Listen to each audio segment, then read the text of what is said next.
Okay, so like, you ever notice how in sports, some numbers, they just kind of have this, I don't know, this aura about them. It's true, yeah. Some numbers get this reputation, like nobody wants the cursed ones, right? Right. But then on the flip side, you've got these numbers that are like legendary. And it's soccer. Yeah. I mean, come on, what's more iconic than that hashtag 10 jersey? It really is fascinating how much weight a single digit can carry. And it's more than just superstition, especially when you're talking about the hashtag 10 in soccer. It's almost like a symbol. Totally. And that's what we're diving into today. It's not just about who were the hashtag 10, but what it means. Like we've got all these articles, stories about these incredible A players. real Hall of Fame roster. Right. So much to unpack, but it seems like the core question is, how did this number become about so much more than just like raw skill? It's a great question, and it's crucial to remember. It's not like giving a mediocre player the hash 10 suddenly turns them into a superstar. It's more about a specific style of play, this certain magic that these players often embodied, often to an almost unbelievable degree. And it's not even just one type of magic either, right? I mean, we're talking Pele, Maradona, Messi, Neymar Jr., Ronaldinho, Zidane, Cruyff. Each one, even for someone like me who's, not a diehard fan, they each bring a totally different image to mind. Exactly. And I think that just goes to show you there's no one single mold for a hashtag 10. It's more about a shared spirit, I guess you could say, this ability to see the game differently. And probably terrify defenders while they're at it. Yep. Speaking of, I found this great quote, Benfica defender Germano, after facing Pele back in '62. So going up against him was like playing against someone not born on the same planet. Uh-huh. Yeah, there's that awe you always hear about when these legends are mentioned. But it's interesting you bring up defenders because, being a hashtag 10 isn't always about being the one to actually score the goals. It's about being the one who orchestrates it all, conducting the symphony on the field. Okay, yeah, I see that. The source keeps using words like creativity, leadership, this almost undefinable excellence. But what do those even look like when we're talking about a game as fast-paced as soccer? You need specifics, right? And that's where those legendary examples come in. Take Maradona, for instance. Legendary for his ball control, it was almost supernatural, single-handedly dominating games. But then you have someone like Messi, who's not this physically imposing figure, right? But his precision, the way he just seems to understand how the game is going to flow before it even happens. Yeah. Unmatched. So it's less about brute force and more like seeing the Matrix or something. That's a great way to put it, because what connects these players and what this source seems to be saying is at the core of being a true hashtag 10 is that they're not just star players. It's like they elevate everyone around them. Right. And speaking of elevating the game, there's a whole section here on Johan Cruyff. The source actually argues that he didn't just wear the hashtag 10, he completely redefined what it could be. No, that's where things get really interesting. Because Cruyff's story, it really reflects a much bigger shift that was happening in soccer during his time. So before him, what was the hashtag 10 like? More of a traditional playmaker kind of role, sticking to a central position. Exactly. But Cruyff, he had this almost unheard of freedom, this freedom to roam around the field to create these chances from totally unexpected places. Which I can only imagine must have driven defenders absolutely crazy. Like, wait, he's supposed to be over there. Right. And here's the thing. This wasn't just Cruyff going rogue. Soccer tactics in general were starting to become more fluid, less rigid.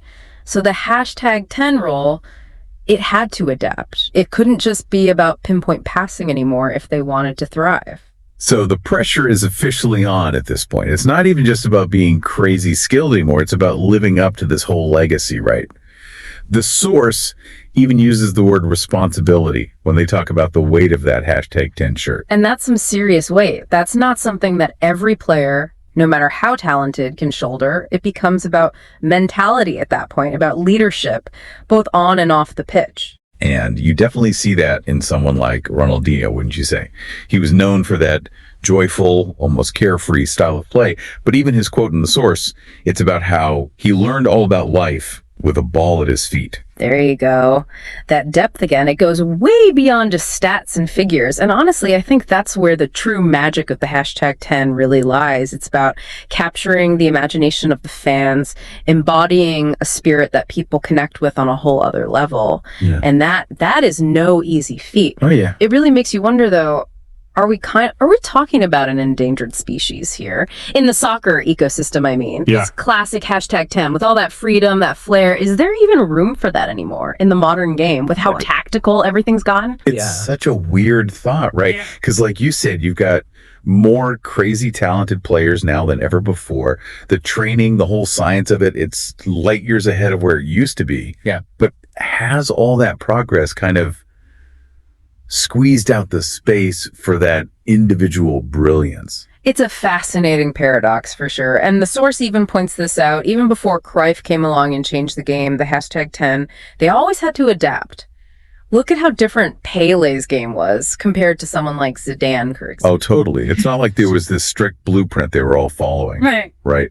So if we're trying to figure out who that next great hashtag 10 might be, Okay. it's not just about finding the guy with the flashiest footwork anymore, is it? Nope. Not at all. The game itself, it's like this moving target. So it becomes less about trying to replicate the past, more about asking, what does a hashtag 10 even look like now in the context of how soccer is actually played today? Okay, yeah, so let's get a little tactical for a sec. The source mentions some more recent players who've worn the hashtag 10, and it definitely isn't a one-size-fits-all kind of thing, right? You've got someone like Neymar Jr., who definitely has that flash, that showmanship. Oh, absolutely. Yeah. Although even he's had to adapt his game over time. Think about his time at Barcelona when he was part of that trio with Messi and Suarez. It became less about Neymar being the guy and more about how their individual strengths, all of them combined into this, I don't know, this almost unstoppable force. So less about being the solo artist and more like, I don't know, being in one of those insane bands where everyone just gets each other. Perfect analogy. Yeah, and that requires a whole different type of soccer IQ, a deeper understanding of things like space, timing. It's not just about beating your man one-on-one anymore. It's about how your movement is creating opportunities for the entire team around you. Which is so interesting because the source also talks about a player like Francesco Totti, who wore the hashtag 10 for Roma for like over 2 decades. Yeah. A true one club legend right there. Yeah, and his career really embodies that whole idea of adaptation that we're talking about. He started out more as that classic attacking midfielder, but as he got older, his role changed too. He matured, you know? Totti became this incredibly well-rounded player, scoring goals, assisting, dictating the flow of the entire game. So it becomes less about those individual moments of brilliance and more about this consistent, almost understated excellence over a long period of time, which is incredible. And the loyalty. You don't really see that kind of dedication to one club as much anymore, do you? Which again, maybe that speaks to another way the whole hashtag 10 thing is evolving. It used to be that these players were almost mythical figures, these icons tied to a single team, embodying their entire spirit. Right. It was a statement. Bigger than just a contract. It was like, this is my city, my people. Exactly. Now, with how global the sport's gotten, the insane amount of money involved, it's almost rare to find a player who hasn't had multiple transfers in their career. Which makes you wonder, right? Can you still have that same level of connection with the fans, that weight of legacy?